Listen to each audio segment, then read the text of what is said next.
तो ionic compound की property covalent compound की प्रॉपर्टी से अलग कैसे होगी बच्चों, ये हमारा ये आज का टॉपिक है। यहाँ से हमारी टॉपिक स्टार्ट होती है कि आयोनिक कंपाउंड जो है मोस्ट ऑफ द केसेस में क्या होते हैं, सॉलिड के फॉर्म में होते हैं। पढ़ा था ना हमने, आयोनिक कंपाउंड सॉलिड के फॉर्म में होते हैं। लेकिन कोवेलेंट कंपाउंड में जब पढ़ोगे तो covalent compound most of the cases में क्या होंगे, या तो लिक्विड के फॉर्म में होंगे या फिर गैस के फॉर्म में। ठीक है, या तो किस फॉर्म में, लिक्विड के फॉर्म में होंगे या फिर गैस के फॉर्म में होंगे, दोनों से किसी एक फॉर्म में, लिक्विड के फॉर्म में या गैसियस फॉर्म में। लेकिन कुछ है ऐसे जो सॉलिड के भी फॉर्म में होते हैं कोवेलेंट कंपाउंड, उसका भी नाम याद कर लीजिएगा आप लोग, कभी कभी क्वेश्चन में पूछा जा सकता है। जो सॉलिड के फॉर्म में होते हैं वो होता है शुगर, ग्लूकोज, यूरिया, ये सब। ठीक है, ये सब एक्सेप्शनल केसेस हैं। मोस्ट ऑफ द केसेस में ये या तो लिक्विड के फॉर्म में होंगे या फिर गैसियस फॉर्म। आयोनिक कंपाउंड के बारे में हमने पढ़ा था कि आयोनिक कंपाउंड की मेल्टिंग और बॉइलिंग पॉइंट हाई होती है, लेकिन कोवेलेंट कंपाउंड की मेल्टिंग और बॉइलिंग पॉइंट दोनों ही लो। ठीक है, दोनों ही लो होगी, बट इसके भी कुछ एक्सेप्शंस हैं। जैसे कि डायमंड है, डायमंड की कोवेलेंट, डायमंड की जो मेल्टिंग बॉइलिंग पॉइंट होती है दैट इज एक्सेप्शनली हाई।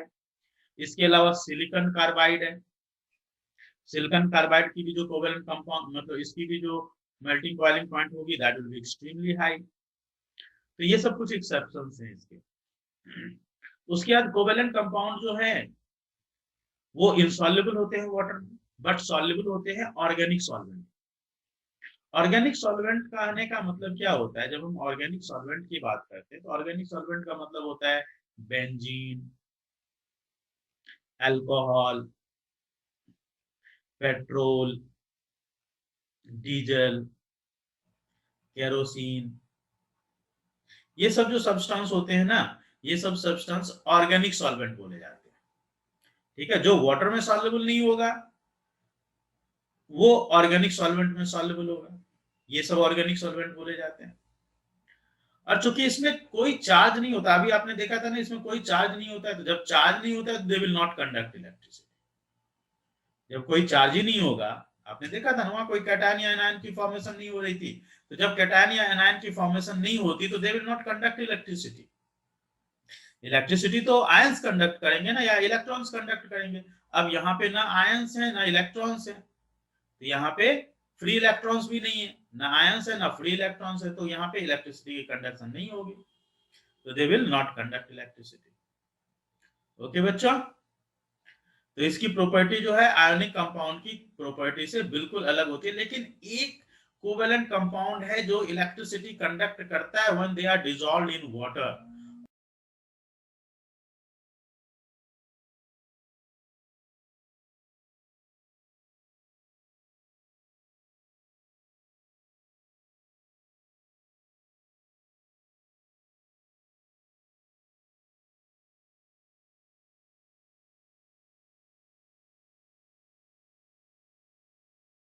हाँ जी, देखो एसिड्स है ना, जितने भी एसिड हैं सारे के सारे कोवेलेंट होते हैं।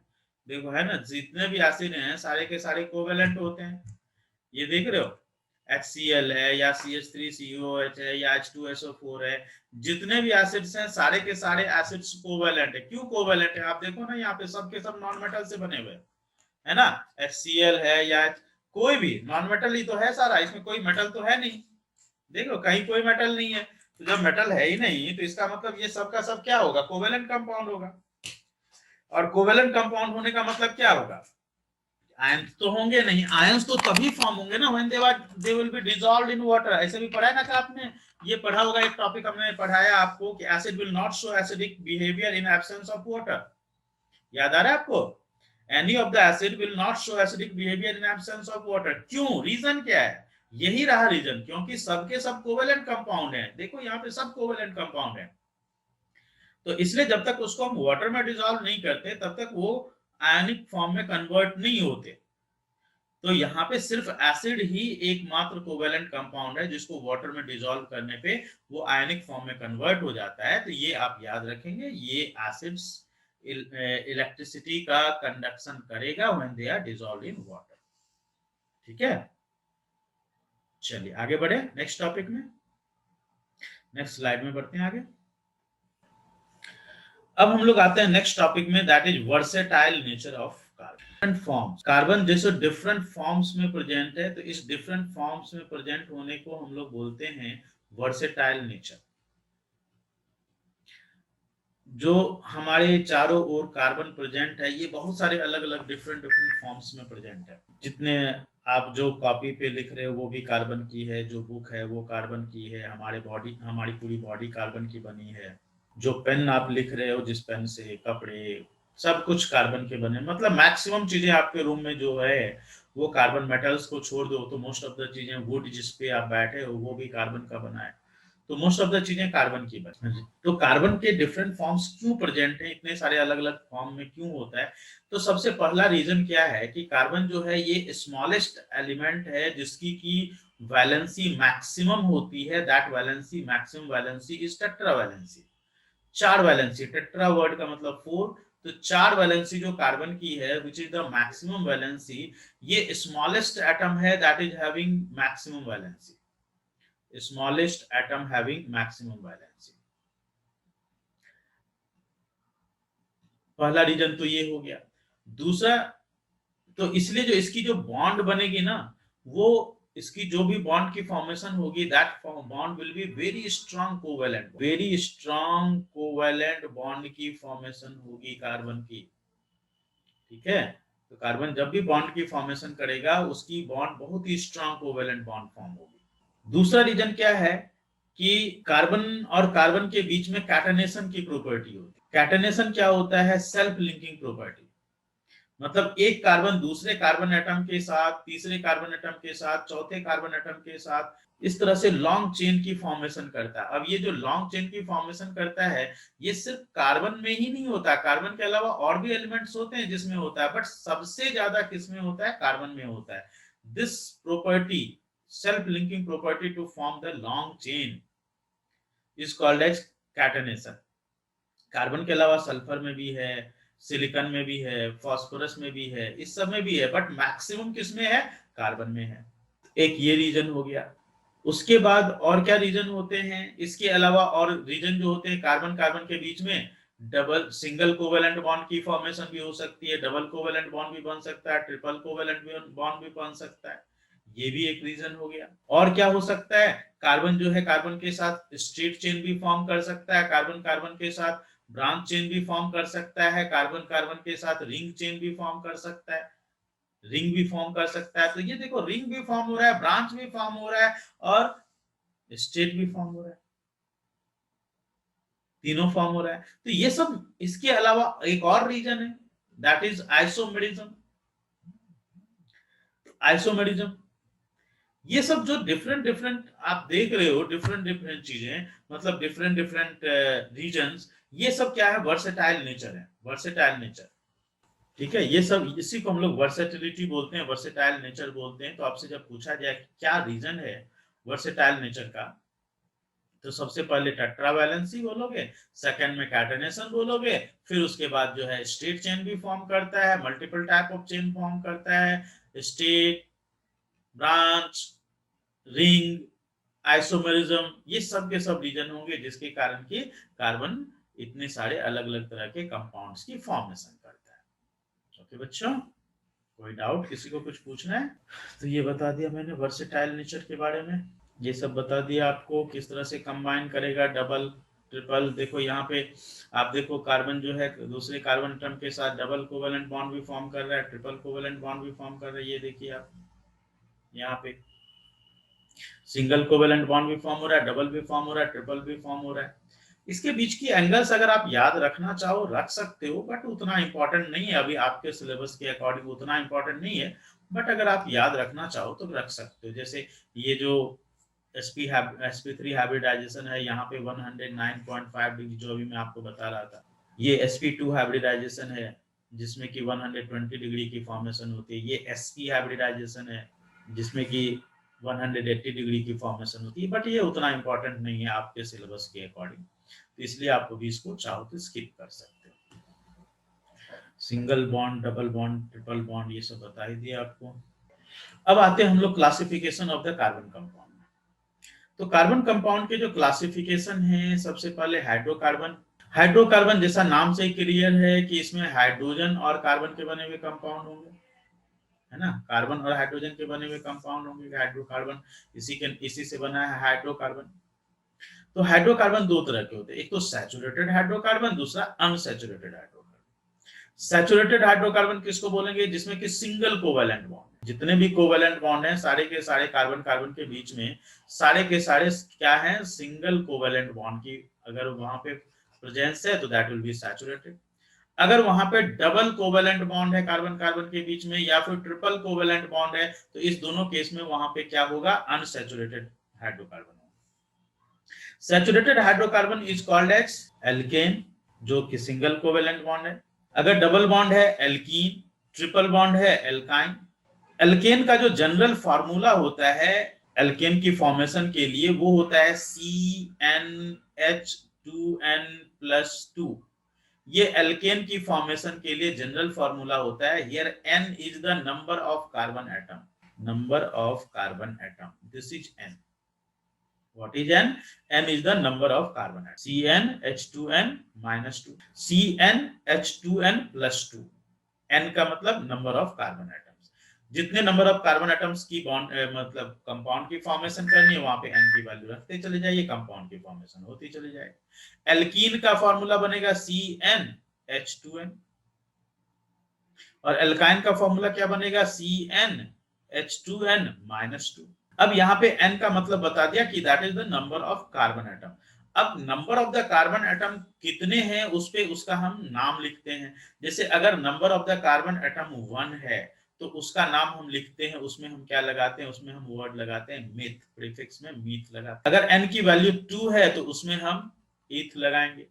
n की वैल्यू 3 है तो उसमें हम लगाते हैं प्रॉप वर्ड यूज करते हैं। अगर n की वैल्यू 4 है उसमें ब्यूट वर्ड लगाया जाता है, इसको ब्यूट बोलते हैं। कुछ बच्चे कंफ्यूजन में इसको बट बोल देते हैं, बट ये बट नहीं है, ये ब्यूट है।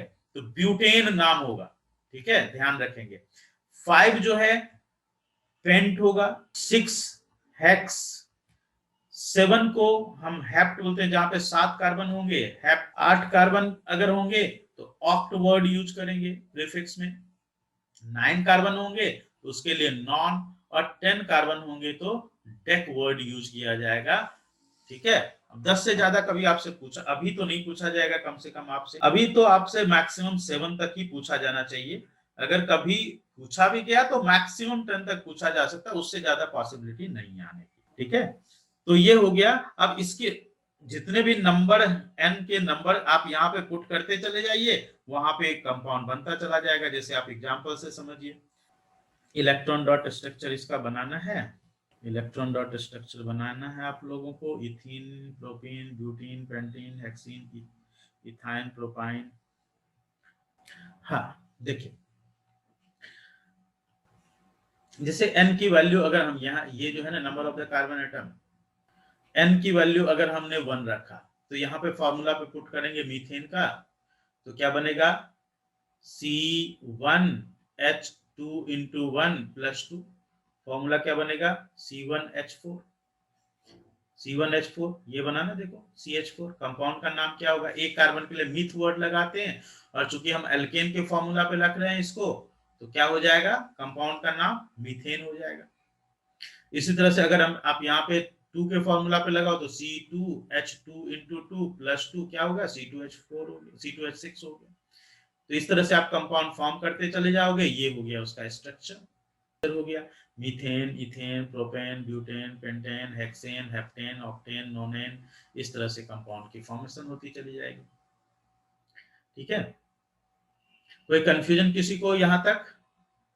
किसी बच्चे को कोई कंफ्यूजन इसमें? चलिए आगे बढ़ते हैं फिर। तो अब थोड़ा हम लोग एल्कीन और एल्केन तो देख ही लिया, एल्कीन और एल्काइन को भी एक बार देख लेते हैं। जैसे देखो ये मीथेन बना, तो मीथेन अभी आपने देखा था, मीथेन का फॉर्मूला CH4 था। इथेन का फॉर्मूला क्या बन रहा था? इथेन का फॉर्मूला बन रहा था C2H6। प्रोपेन, यहाँ स्पेलिंग गलत है, इसको करेक्ट करना, ETHANE होगा। Propane will be C3H8, butane will be C4H10, pentane will be C5H12, hexane will be C6H14, ठीक है। ये हेक्सेन हो गया। इसी तरह से अगर हमें एल्कीन में आना हो, एल्कीन, ये तो एल्केन का हो गया, अगर हम एल्कीन की फॉर्मेशन करना चाहें तो एल्कीन का भी बना लें। यहाँ पे ये तो एल्केन हो गया, ये सब का सब एल्केन हो गया, एल्कीन बनाते हैं। एक कार्बन का एल्कीन तो बनेगा ही नहीं, पता ही है आप लोग सबको, वहां पे वैलेंसी सेटिस्फाई नहीं होगी। ठीक है, तो एक कार्बन का एल्कीन भी नहीं बनता और एक कार्बन का एल्काइन भी नहीं बनता। यहाँ पे हम लोग एल्काइन भी साथ साथ ही बनाते जाते हैं, एल्कीन भी और एल्काइन भी दोनों साथ साथ बनाते जाएंगे। तो एल्कीन का फॉर्मूला क्या होगा, CnH2n हो जाएगा एल्कीन का, और एल्काइन का क्या हो जाएगा, CnH2n-2 हो जाएगा। चलिए बनाते हैं। तो यहाँ पे क्या बनेगा फॉर्मूला, एल्कीन, मीथीन, मीथीन तो बनेगा नहीं, ना मीथीन बनेगा ना मिथाइन बनेगा, एक कार्बन का ना एल्कीन बनता ना एल्काइन बनता है। इथीन क्या बनेगा, सी फॉर्मूला पे पुट करते जाइए, C2H4, alkyne will be C2H2, देखो फॉर्मूला पुट करते जाना, यहाँ पुट करते जाओ, इस जगह पे n की जगह पे 2 पुट करते जाओ, 2 इन C2 हो गया n की जगह पे, H2 इंटू 2 माइनस 2 क्या हो गया, C2H2 हो गया। इसका नाम क्या हो जाएगा, इसका नाम हो जाएगा इथाइन। इसका नाम क्या हो जाएगा, इसका नाम हो जाएगा इथीन। जहां नहीं समझ में आया पूछना बच्चों, यहाँ पे और यहाँ पे दोनों जगह वैलेंसी सेटिस्फाई नहीं होती, तो वैलेंसी सेटिस्फाई नहीं होती तो एक कार्बन का एल्कीन और एक कार्बन का एल्कीन एल्काइन दोनों में से कुछ नहीं बनेगा। अब आ जाओ यहाँ पे प्रोपीन में, प्रोपेन में जो प्रोपीन बनेगा फॉर्मूला क्या बनेगा, C3H6। अब इस फॉर्मूला पुट करो, C3 n की जगह पे 3, H2n, 2 इंटू 3, C3H6 हो गया। कंपाउंड का नाम क्या हो जाएगा, प्रोपीन, है ना, प्रोपेन है। यहाँ पे एल्कीन के फॉर्मूला पे पुट करेंगे तो प्रोपीन। यहाँ पे आ जाओ, C3H क्या हो गया, पुट करो यहाँ पे, देखो क्या बनेगा, C3H4। अब पुट करके देखो C3H4 बन जाएगा, नाम क्या हो जाएगा, प्रोपाइन। आप लोग खुद से भी देखो, खुद से भी बोलो, खुद से भी प्रैक्टिस करोगे ना, सिर्फ मेरे बोलने से नहीं होगा ना बच्चों, आप लोग को खुद से भी प्रैक्टिस करनी पड़ेगी। अब यहाँ पे बनाओ C4H8, कंपाउंड का नाम क्या हो गया, ब्यूटीन। और यहाँ पे क्या बन जाएगा, खुद से बोलो, खुद से ट्राई करो, C4 बताओ बताओ क्या होगा, H कितना 6, यहाँ पे पुट करो फॉर्मूला पे, देखो H6 आ जाएगा। कंपाउंड का नाम क्या बनेगा, ब्यूटाइन। ठीक है, उसी तरह से यहाँ पे C5H10, बिल्कुल सही। और कंपाउंड का नाम क्या बन जाएगा, पेंटीन। यहाँ पे पुट कीजिए, C5H कितना हो गया, कितना आ रहा है आप लोगों का, 8 आएगा बच्चों, नाम क्या हो जाएगा, पेंटाइन, है ना। एल्केन, एल्कीन पे फॉर्मूला रखा तो एल्कीन, एल्काइन पे रखा तो पेंटाइन। ठीक है, उसी तरह से हेक्सेन में C6H12, ये क्या हो गया, हेक्सीन हो गया। अब यहाँ पे क्या बनेगा, C6H, बोलो बताओ बताओ बच्चों कितना होगा, यहाँ पे बताओ, सोचो कितना होगा, बोलो बोलो बोलो, और बच्चे बताओ, और बाकी बच्चे बताओ। H हो गया, यस एग्जैक्टली 10। कंपाउंड क्या बना, हेक्साइन, है ना, हेक्साइन बन गया। तो ये जो आप देख रहे हो इसी को हम लोग होमोलोगस सीरीज भी बोलते हैं। ठीक है, this is called as homologous series. ये हो गया एल्केन का होमोलोगस सीरीज, ये क्या हो गया, एल्कीन का होमोलोगस सीरीज, ये क्या हो गया, एल्काइन का होमोलोगस सीरीज। तो होमोलोगस सीरीज किसको बोलेंगे बच्चों, सुनो ध्यान से सुनो, होमोलोगस सीरीज हम उस तरह के ग्रुप ऑफ कंपाउंड्स को बोलते हैं जिसके की जनरल फॉर्मूला सेम होते हैं। क्या होते हैं, सबके जनरल फॉर्मूला सेम होते हैं। अब यहाँ पे देखो जितने भी एल्केन हैं सबका जनरल फॉर्मूला क्या आ रहा है, CnH2n+2 आ रहा है ना, इसी फॉर्मूला पे ये बना है। एल्कीन जो भी है सबका जनरल फार्मूला ये आ रहा है, एल्काइन जो भी है सबका जनरल फार्मूला ये आ रहा है। तो ये पूरा का पूरा क्या हो गया, होमोलोगस सीरीज, एल्केन का होमोलोगस सीरीज, एल्कीन का होमोलोगस सीरीज, एल्काइन का होमोलोगस सीरीज। तो होमोलोगस सीरीज में क्या होता क्या है, किसको हम होमोलोगस सीरीज बोलेंगे, तो सबसे पहली प्रॉपर्टी क्या होती है होमोलोगस सीरीज की, कि एक तो उसका फार्मूला सेम होगा, जनरल फार्मूला सबका सेम होगा उस पूरी सीरीज का, दूसरी चीज क्या है कि उसकी केमिकल प्रॉपर्टी भी सेम होगी, उसकी केमिकल प्रॉपर्टी ऑलमोस्ट सेम होगी। जितने भी एल्केन है सबकी केमिकल प्रॉपर्टी सेम, तो उसमें सबकी होमोलोगस सीरीज में केमिकल प्रॉपर्टी ऑलमोस्ट सेम होगी, थोड़ा बहुत हल्का फुल्का चेंज होगा। अच्छा, और क्या है, अगर आप उसके कॉन्जिक्यूटिव कंपाउंड्स को देखो, कॉन्जिक्यूटिव कंपाउंड्स किसको बोलते हैं बच्चों, कॉन्जिक्यूटिव कंपाउंड्स बोलते हैं अगल बगल के कंपाउंड, अगल बगल। तो अगर आप उसके कॉन्जिक्यूटिव कंपाउंड्स को देखो तो उसमें एक कार्बन दो हाइड्रोजन का डिफरेंस नजर आएगा। आप देखो किसी को भी, किसी भी सीरीज को देखो, इसमें इस दोनों के बीच में डिफरेंस देखो तो एक कार्बन दो हाइड्रोजन का है, इस दोनों के बीच में डिफरेंस देखो एक कार्बन दो हाइड्रोजन, इसका दोनों के बीच में देखो एक कार्बन दो हाइड्रोजन। जितने भी होमोलोगस सीरीज के कंपाउंड्स हैं हर एक के बीच में एक कार्बन दो हाइड्रोजन का डिफरेंस हो, और एक कार्बन दो हाइड्रोजन के डिफरेंस का मतलब क्या हुआ, जब CH2 का डिफरेंस है तो इसका मतलब क्या हुआ, एक कार्बन मतलब 12 यूनिट, दो हाइड्रोजन मतलब 2 यूनिट, टोटल अगर बोलोगे तो 14 यूनिट का डिफरेंस आएगा बच्चों। कितने का डिफरेंस आएगा, 14 यूनिट का। मतलब इसके और इसके मास में कितना डिफरेंस होगा, 14 यूनिट। इसके और इसके मास के बीच में कितना डिफरेंस होगा, 14 यूनिट। इसके और इसके मास में, इसके मास में, इसके मास में, सबके मास में, कॉन्जुगेटिव मॉलिक्यूल्स के मास के बीच में कितनी मास का डिफरेंस होगा, 14 यूनिट का। ठीक है, 14 यूनिट का। अच्छा, एक बात और, यहाँ पे 14 यूनिट का डिफरेंस होगा तो जो अगल बगल के कंपाउंड्स है ना उसी को हम लोग होमोलोग बोलते हैं। अब जैसे मान लो प्रोपीन का पूछा आपसे क्वेश्चन में, प्रोपीन के दो होमोलोग बताइए, तो प्रोपीन का एक होमोलोग इथीन होगा और दूसरा होमोलोग ब्यूटीन होगा। उसके जस्ट ऊपर का कंपाउंड CH2 माइनस कर दो, उसके जस्ट बाद का कंपाउंड CH2 ऐड कर दो। मान लो आपसे पूछा पेंटाइन के दो होमोलोग बताइए, तो अब पेंटाइन के दो होमोलोग कौन होगा, एक उसमें CH2 माइनस कर दीजिए ब्यूटाइन आ जाएगा, एक उसमें CH2 ऐड कर दीजिए हेक्साइन आ जाएगा। एक उसके जस्ट ऊपर का कंपाउंड, एक उसके जस्ट नीचे का कंपाउंड। तो होमोलोग बोलते हैं किसको, अगल बगल का कंपाउंड, जस्ट उसके ऊपर जस्ट उसके नीचे। तो इस तरह की ग्रुप ऑफ सीरीज को, इसकी जो पूरी ग्रुप है, इसकी जो पूरी ग्रुप है, इसकी जो पूरी ग्रुप है, इसको हम लोग क्या बोलते हैं, होमोलोगस सीरीज बोलते हैं। ठीक है बच्चों, इसको क्या नाम दिया जाएगा, होमोलोगस सीरीज नाम दिया जाएगा। They are called as homologous series. Okay, कोई डाउट किसी को होमोलोगस सीरीज को समझने में, किसी बच्चे को कोई डाउट होमोलोगस सीरीज को समझने में, किसी भी को भी कोई कंफ्यूजन नहीं है, आगे बढ़े फिर। ओके, पक्का ना। अब हम लोग आइसोमेरिज्म और आइसोमेरिज्म और IUPAC नोमेनक्लेचर, आइसोमेरिज्म और IUPAC नोमेनक्लेचर, ये हम लोग अगली क्लास में पढ़ेंगे। अच्छा, होमोलोगस सीरीज के कैरेक्टरिस्टिक तो मैंने बता ही दिए, फिर भी एक बार फिर से देख लेते हैं इसमें क्या क्या लिखा। Every member in the homologous series can be represented by common formula, ये बता ही दिया आपको, सिमिलर जनरल फार्मूला होता है। Every member differ others bye group CH2, ये भी बता दिया आपको, या 14 यूनिट मॉलिक्यूलर मास का डिफरेंस होगा, ये पॉइंट भी बता दिया।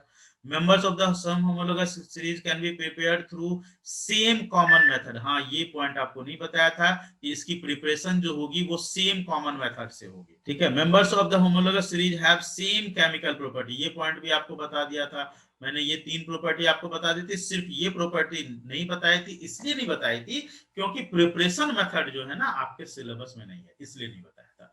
बाकी तीन प्रॉपर्टी यहाँ पे मैंने आपको बता दी, तो अब ये प्रॉपर्टी भी याद रखिए, उसकी प्रिपरेशन जो है वो सेम कॉमन मेथड से होगा। ठीक है, और होमोलोगस सीरीज किसको बोलेंगे, जिसमें कि जनरल फार्मूला सेम हो, CH2 का डिफरेंस हो, series of the compounds having similar chemical property in which member differ by one another by addition of CH2 is called homologous series. चलिए, ये सब तो बता ही दिया। तो अब हमारे पास दो चीजें बच गई समझने के लिए बच्चों, और ये दो चीजें कौन कौन सी है, एक तो चीज है आइसोमरिज्म जो हम लोग अगली क्लास में समझेंगे, और इसको हम लोग प्रॉपर समझेंगे अगली क्लास में, और दूसरा है IUPAC नोमेनक्लेचर, ये हम लोग थोड़ा डिटेल में अगली क्लास में समझेंगे। उसके बाद हमारा ये रिवीजन कंप्लीट हो जाएगा।